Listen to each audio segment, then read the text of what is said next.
the biggest benefit that I, as the general manager of Aloft Dublin City and Tentis Gastropub have had from the working relationship that we've had together as Aró and Aloft Dublin City and Tentis Gastropub, is the fact that you guys were able to guide me, for me to guide my team on where we need to go on a digital path. And I think that was phenomenal. We're here in the rooftop bar in Aloft Dublin City, and I'm with Jonas here on my left, who's the general manager of the hotel, and he's here going to talk us a little bit about why visit Dublin. I think, look, Dublin is a remarkable city. I think, in particular, if I may speak about the Liberties first, I think the Liberties where we are currently is a neighbourhood with a huge history. I think the beauty of it is when we built the hotel here in Dublin, in a neighbourhood that was up and coming, with Teelings just on our doorstep, the phoenix rising out of the ashes as their logo. I think it's a wonderful place to start exploring the city with, and it's Dublin has so much to offer, from the beautiful river to the coast, to the mountains just on its doorstep, to the culture that is here, to the music that is being played in bars and venues. I think it's a superb place to go to. And I think to be then in the Liberties and be in a neighbourhood that has such a large history, so vibrant and so up and coming again, but being one of the oldest neighbourhoods in Dublin as well, being voted, I think it was in 2016, the coolest neighbourhood in the world. Wow, I can't believe it. Yeah.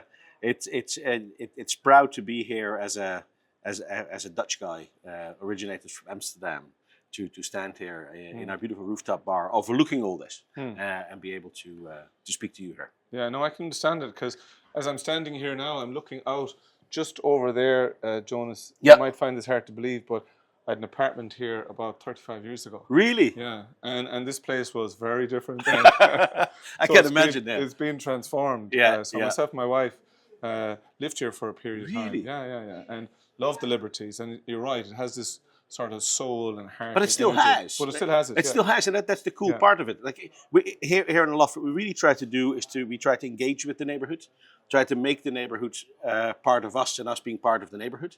For instance, we have a local gentleman here called Billy Mooney. He lives down the road. He's nearly 95 years old. He used to be a photographer. We actually exposing some of his pictures here on the screens. He comes here every day.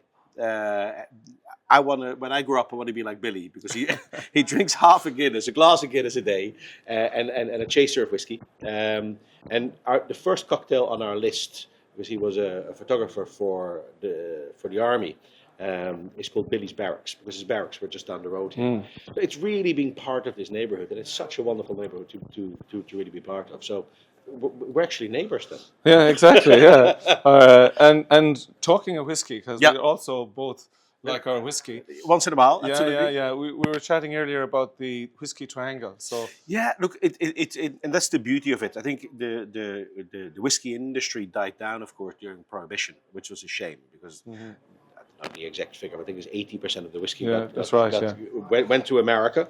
Then they weren't allowed to drink anymore, so the whiskey industry died here. But then Teelings came back. That was the first whiskey distillery that started distilling here in Dublin again. I think opening maybe 100 years or something like that for the first distillery to come back and start distilling in Dublin.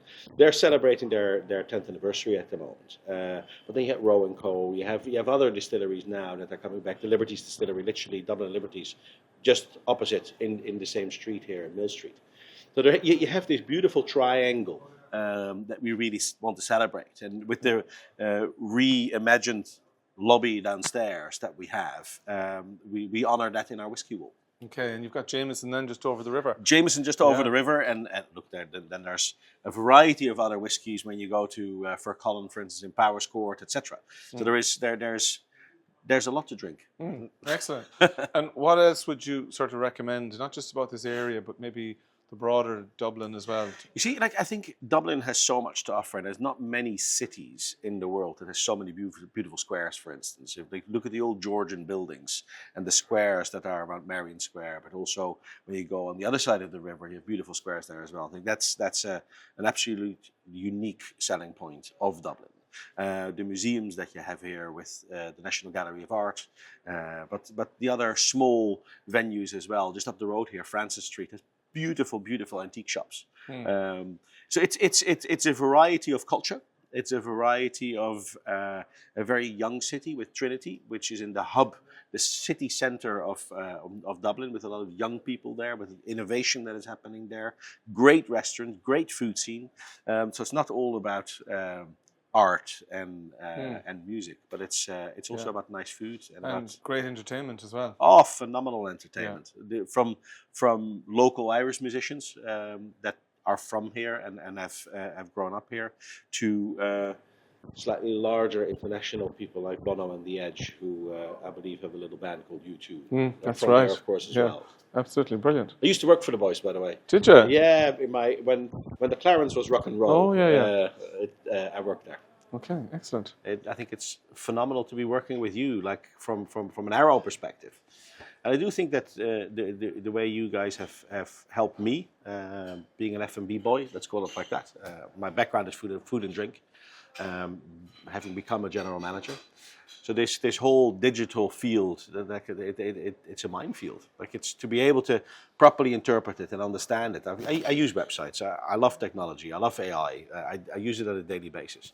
But what you guys really helped me with is understanding the digital path and how to utilize it. And we've been working now together, I think, for at least on this project, for about 6 years with Tenter's Pub, of course, first, the website that you guys helped us develop.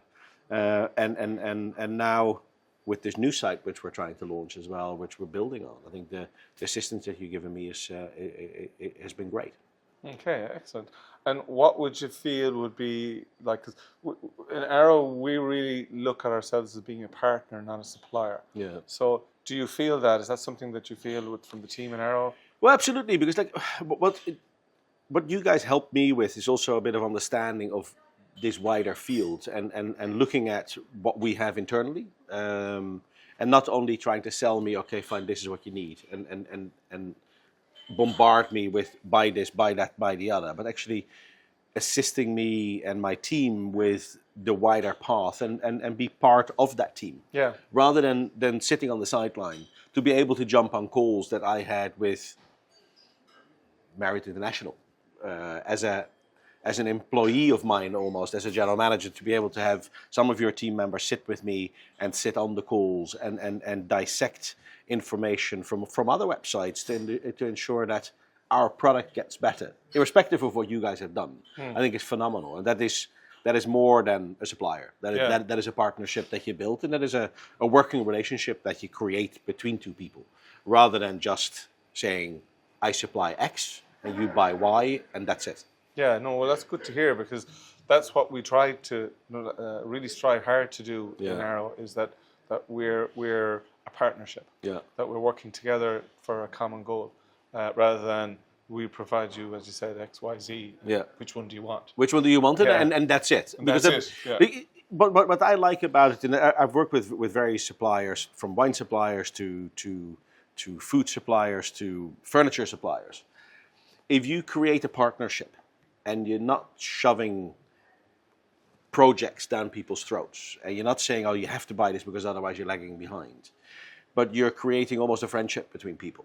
And you're calling somebody up and saying, how are you doing? Is everything all right? And not selling things. But through conversation, actually finding out what benefits me as the end user of your product best. The relationship lasts longer. And therefore, I think that the path that we're on, because there's a variety of website companies that can sell me a website to build, or a cheaper website to build, or a better website in their eyes to build. But our website is so well organized and well designed because of the friendship and partnership that we have created.